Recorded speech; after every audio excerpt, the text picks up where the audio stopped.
ನಾವು ಭಾರಿ ಶಿಸ್ತಿನ ರೈತರು ನಾವೇ ಶಿಸ್ತ ಕುತ್ಕೊಂಡಿಲ್ಲ ಅಂದ್ರೆ ಈ ರೈತರು ಆತ್ಮಹತ್ಯೆ ಮಾಡ್ಕೊಳ್ಳೋದು ಉದಾಹರಣೆ ಇದೆ.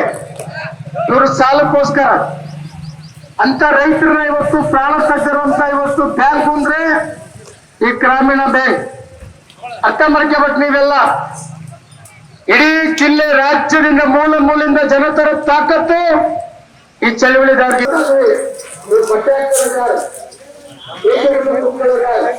ಇಷ್ಟೆಲ್ಲ ಕೊಟ್ಟಾದ್ಮೇಲೆ ನಮಗೂ ವೈಜ್ಞಾನಿಕ ಸ್ವಾಮಿನಾಥ ವರ್ಗ ಪ್ರಕಾರ ವೈಜ್ಞಾನಿಕನ ಬೆಲೆನ ಫಿಕ್ಸ್ ಮಾಡಿ ಆಗ ನಾವು ಇಡೀ ರಾಜ್ಯದ ರೈತರು ಸಾಲಗಾರರು ಅಂತ ಇಡೀ ರಾಜ್ಯಕ್ಕೆ ಭಾರಿ ಮಂಗಂತ ಹೇಳಿದ್ದೀವಿ ಸರ್ಕಾರದ ಅರ್ಥ ಆಯ್ತಲ್ಲ. ನಿಮ್ಗೆ ಚಪ್ರ ಅಧಿಕಾರಿ ಒಂದು ತಿಂಗಳಲ್ಲಿ ₹1 ಕಡಿಮೆ ಸಾಲ ಕಟ್ಟಬೇಕಂದ್ರೆ ಫಸ್ಟ್ ರೈತರು ಮಕ್ಕಳಿಗೆ ರೈತರು ಬೆಳೆದಂತ ಬೆಳೆಗೆ ಭದ್ರತೆನ ಕೊಡಿ ಸರ್ಕಾರ. ಆಮೇಲೆ ಮಾತಾಡಿ ಅಲ್ಲಿಗಂತ ಯಾರು ಬಾಕಿ ಇದಾರ? ಯಾರಿಗೆ ಬಾಕಿ ಇದಾರ? ಸರ್ಕಾರಗಳೇ ರೈತಲ್ಲ, ರೈತ ನೀವು ದುಡಿತಾರಿ, ಅನ್ನ ಹಾಕ್ತಾರಿ, ಸಂಬಳ ಕೊಡ್ತಾರಿ. ಈ ಮ್ಯಾನೇಜರ್ಗೆ ₹1 ಕಡಿಮೆ ಬೆಳಿಗ್ಗೆ ಕೆಲಸ ಮಾಡ್ತಾರೆ ಕೇಳಿ ಮಾಡ್ತಾನೆ ಏನು? ಒಂದೇ ಒಂದು ದಿವಸ ಏನಾದ್ರೆ ಕಡಿಮೆ ಹಾಕೊಂಡ್ರೆ ಒಂದು ಕೆಲಸ ಮಾಡಲ್ಲ. ಅದರಿಂದ ನಾವು ರೈತ ಸಾಲಗಾರನಲ್ಲ, ಸರ್ಕಾರನೇ ಬಾಕಿದಾರ.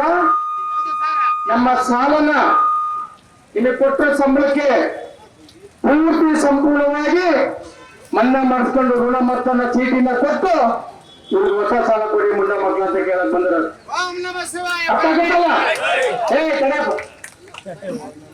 ನಾವು ಗಟ್ಟಿಯಾಗಿ ಬಂದಿರೋದು ಹಿಂದೆವರೆಗೂ ಸಾಲನ್ನ ಕಟ್ತಿದ್ದು.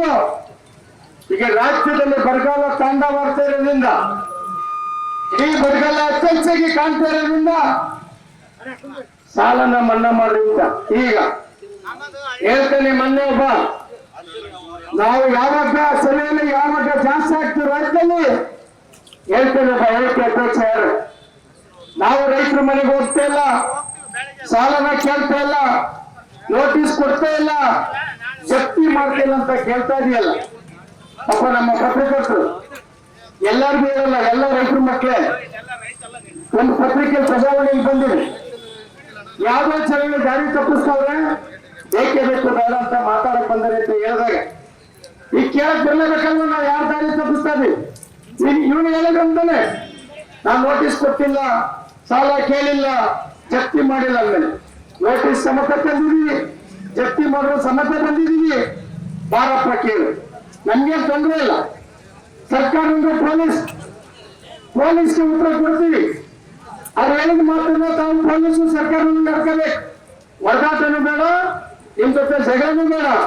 ಭಾರಿ ಗಂಭೀರವಾಗಿ ಯಾರು ಮಾತಾಡಿದ್ದೇನೆ ಮಾಂಬಾವ ಕರೆರಿ, ನಮ್ಮ ಮನೆ ಮಕ್ಕಳಿಗೆ ಬಂದು ನೀವು ಯಾವ ಮಟ್ಟಕ್ಕೆ ಜಪ್ತಿ ಮಾಡಿದಿರಿ, ಯಾವ ಮಟ್ಟಕ್ಕೆ ನೋಟಿಸ್ ಕೊಟ್ಟಿದ್ದೀರಿ, ಉತ್ತರ ಸಮತನ್ನ ಎಲ್ಲಿ ನೋಟಿಸ್ ಕೊಟ್ಟರು ಕೊಡಪ್ಪ, ನೋಟಿಸ್ ಸಮತ ನಾವು ಕೊಡ್ತೀವಿ. ಕರೀರಿ, ಪೊಲೀಸ್ ಇಲಾಖೆ ಕರಿಬೇಕು, ಮಾತುಕತೆ ಕೂತ್ಕೊಳ್ಳಿ. ಎಷ್ಟು ಸಾಲ ಮಾತುಕತೆ ಇಲ್ಲ ಕೂತು ನಮ್ಗೆ ನೆಟ್ಟಂದ್ರೆ ಮಾತುಕತೆಗೆ ಬನ್ನಿ. ಏನಿವತ್ತು ಇಡೀ ರಾಜ್ಯದಲ್ಲಿ ಬರಗಾಲ ಬಂದು ತಾಂಡವಾಡ್ತಾ ಇರೋದು ಇಡೀ ರಾಜ್ಯಕ್ಕೆ ಗೊತ್ತಿದೆ. ಇಂಥ ಸಮಸ್ಯೆನ ರೈತರು ಎದುರಿಸ್ತಾ ಇರೋಂಥದ್ದು. ಇವತ್ತು ಸಾಲ ಕಟ್ಟಕ್ಕಾಗ್ದಲೇ ರೈತರದ್ದು ಇವತ್ತು ಸಂಪೂರ್ಣ ಬೀದಿಗೆ ಬಂದಿದೆ. ಯಾವುದೇ ಬೆಳೆದರೆ ಬೆಲೆ ಆಗಲಿ ನೀರಾಗಲಿ ಯಾವುದೂ ಇಲ್ಲ. ಅಂಥಲ್ಲಿ ಸತತವಾಗಿ 2 ವರ್ಷದಿಂದ ಮುಂಚೆನೇ ನಾವು ಕಾವೇರಿ ಗ್ರಾಮೀಣ ಬ್ಯಾಂಕಿಗೆ ಮುತ್ತಿಗೆ ಆಗ್ತಾಯಿದೆ. ನಾವು ಸಾಲ ಕಟ್ಟಕ್ಕಾಗಲ್ಲ, ಸರ್ಕಾರನೇ ಬಾಕಿ ಇದ್ದಾರೆ ಅಂತ ಎಚ್ಚರಿಕೆಯನ್ನು ಕೊಟ್ಟು ಮಾತುಕತೆ ಮಾತಾಡಿ ಆಯಿತು, ಇದೇ MD ಏನಿದ್ರಲ್ಲ ಚೇರ್ಮನ್ನು, ಮ್ಯಾನೇಜರು ಎಲ್ಲರೂ ಕುಂತು ಮಾತುಕತೆ ಬರ್ತೀವಿ ಅಂತ ನಮ್ಮ ಜೊತೆ ಹೇಳಿ, ಮತ್ತು ರಾಜ್ಯದ ಮುಖ್ಯಮಂತ್ರಿ ಸತ್ತ ಮಾತಾಡಿ ಮಾತುಕತೆಗೆ ಬರ್ತೀವಿ ಅಂತ ಹೇಳಿ, ನಬಾರ್ಡ್ನವರು ಸತ್ತ ಇವರು ಇಲ್ಲೂ ಲೆಕ್ಕಾಚಾರ, ನಬಾರ್ಡ್ ಲೆಕ್ಕಾಚಾರ ಆಗ್ತಾಯಿಲ್ಲ, ನಬಾರ್ಡಲ್ಲಿ ಹೆಸರನ್ನ ಹೇಳ್ಬಾರ್ದು ಇವರು ಕಾವೇರಿ ಬ್ಯಾಂಕ್ ಅಂತ ಎಚ್ಚರಿಕೆ ಕೊಟ್ಟು ಸತ್ತ. ಒಬ್ಬ ಮನುಷ್ಯಗೆ 1 ಲಕ್ಷಕ್ಕೆ 10 ಲಕ್ಷ, 10 ಲಕ್ಷಕ್ಕೆ 30 ಲಕ್ಷ, 5 ಲಕ್ಷಕ್ಕೆ 25 ಲಕ್ಷ ಹಿಂಗೆಲ್ಲ ಉಸುಲಿ ಮಾಡ್ತಿದ್ದಾಗ ಇದನ್ನು ಕಂಡಿಡಿದಾಗ ಇಡೀ ಬ್ಯಾಂಕನ್ನು ಇಡೀ ರಾಜ್ಯಕ್ಕೂ ನಾವು ಸಾಲ ಕಟ್ಟಲ್ಲ ಅಂತ ಹೇಳಿದಾಗ ಇಡೀ ರಾಜ್ಯದ ಬ್ರಾಂಚ್ಗಳು ಏನಿದ್ದಾವೆ ಹೆಡ್ ಆಫೀಸು ಬಳ್ಳಾರಿ ಅಂತ ಹೇಳೋದು. ಬಳ್ಳಾರಿಗೆ ಬಂದಾಗ ಮಾತುಕತೆ ಮಾತಾಡಿದಾಗ ನಾವು ಮಾತಕ್ಕೆ ಒಪ್ಕೊಂಡು ಆಯಿತು ಮಾತುಕತೆ ಕೂತ್ಕೊತೀವಿ, ಏನು ಮಾಡ್ತೀರಿ ₹1 ಕಟ್ಟಾಕಲ್ಲ ಅಂತ ಅಂದಂಥ ಸಮಯದಲ್ಲಿ ಆದರೂ ಅದೇ ಒಪ್ಕೊಂಡಿದ್ದೀವಿ, 30% ಕಟ್ತೀವಿ ಅಂತ. ಎಷ್ಟ ನೀವು ಕೊಟ್ಟಿರಲ್ಲ ಅಣ್ಣ, ಅದ್ರಲ್ಲಿ 30% ಕೊಡ್ತೀವಿ, ಹಂಗಿದ್ರು ಮಾತುಕತೆಗೆ ಬನ್ನಿರಿ ಅಂತ. ಆಯ್ತು ಅಂತೇಳಿ ನಬಾರ್ಡ್ ಮೇಲೆ ಹಾಕಿದ್ರು. ನಬಾರ್ಡ್ಗೆ ಹೋದಾಗ ನಬಾರ್ಡ್ ಭಾರಿ ಪ್ರಶ್ನೆ ಕೊಟ್ಟಿದ್ದಾರೆ. ನಮಗೂ ಅದಕ್ಕೂ ಯಾವುದೇ ಥರ ಸಂಬಂಧ ಇಲ್ಲ. ನಬಾರ್ಡ್ ಹೇಳ್ಕೊಂಡು ಚಕ್ರ ಬಡ್ಡಿ ಮರಿ ಬಡ್ಡಿ ಉಸ್ತು ಮಾಡಬಾರ್ದು, ಆ ಮಟ್ಟಕ್ಕೆ ದಂಧೆ ಉಸ್ತು ಮಾಡ್ತದೆ. ಆದರೂ ಎಚ್ಚರಿಕೆ ಕೊಟ್ಟು 2 ತಿಂಗಳಿಂದ ಇಡೀ ರಾಜ್ಯದ 28 ಜಿಲ್ಲೆನೂ ಪ್ರವಾಸ ಮಾಡಿ ನಾವು ನಿಮ್ಮ ಬ್ಯಾಂಕಿಗೆ ಬರ್ತಾ ಇದೀವಿ, ಹುಷಾರು ಬನ್ನಿ, ಆಗಲೂ ಸಹ ಮಾತಾಡೋಕ್ಕೆ ಬರ್ತೀನಿ ಅಂತ ಬರ್ದಲೆ ಈಗ ಎಲೆಕ್ಷನ್ ನೀತಿ ಜಾರಿ ಇದೆ. ಯಾರಿಗೆ ನೀತಿ ಜಾರಿ, ಯಾರಿಗೆ ಕಾನೂನು? ಈಗೇನೋ ಮೊನ್ನೆ ಮಾಡಿದ್ರೆ ನೀತಿ ಜಾರಿ ಇದೆ ಇರ್ಬೋದು. ಆಯಿತು, ಕಾನೂನು ನೀತಿನ ನಾವು ಉಲ್ಲಂಘನೆ ಮಾಡಲ್ಲ, ನಾವು ಭಾರಿ ಗೌರವಿಸ್ತೀವಿ. ಆದರೂ ಸರ್ಕಾರ ಏನು ಮಾಡ್ತಿದ್ರಿ? ನಿಮ್ಮ ಇಂಟೆಲಿಜೆನ್ಸ್ ರಿಪೋರ್ಟ್ ಇದೆ. ಇಡೀ 2 ತಿಂಗಳಿಂದ ಇಡೀ ರಾಜ್ಯನ ವ್ಯಾಪ್ತಿಯಾಗಿ ಸುತ್ತಿದ್ದಾರೆ, 28ಕ್ಕೆ ಬಂದೇ ಬರ್ತಾರೆ.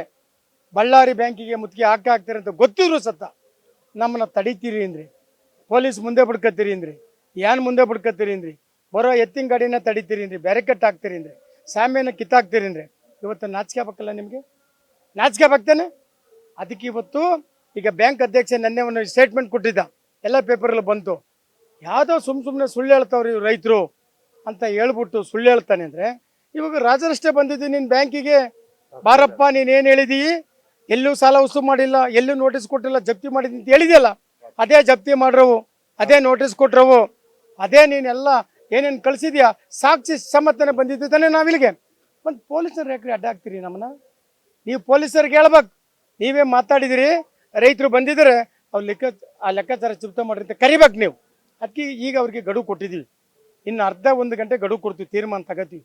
ಬರೋಲ್ಲ ಅಂದರೆ ಕಾನೂನು ನಾವೇ ಕೈ ತಳ್ಳೋದು ಗೊತ್ತಿದೆ. ಈಗಾಗಲೇ ಹೇಳಿದ್ದೀವಿ, ರಾಜ್ಯದ ಉದ್ದಕ್ಕೂ ಪೇಲ್ಡಿ ಬ್ಯಾಂಕ್ ಏನು ಸಾಲ ಇದೆ ಸಂಪೂರ್ಣ ನಾವೇ ಮನ್ನಾ ಮಾಡ್ಕೊಂಡಿದ್ದೀವಿ. ಆ ಮನ್ನಾ ಮಾಡ್ಕೊಂಡು ಈಗ ಋಣ ಪತ್ರ ರೈತರಿಗೆ ಕೊಡಬೇಕು, ಹೊಸ ಸಾಲನ ಘೋಷಣೆ ಮಾಡ್ಬೇಕು ನೀವು.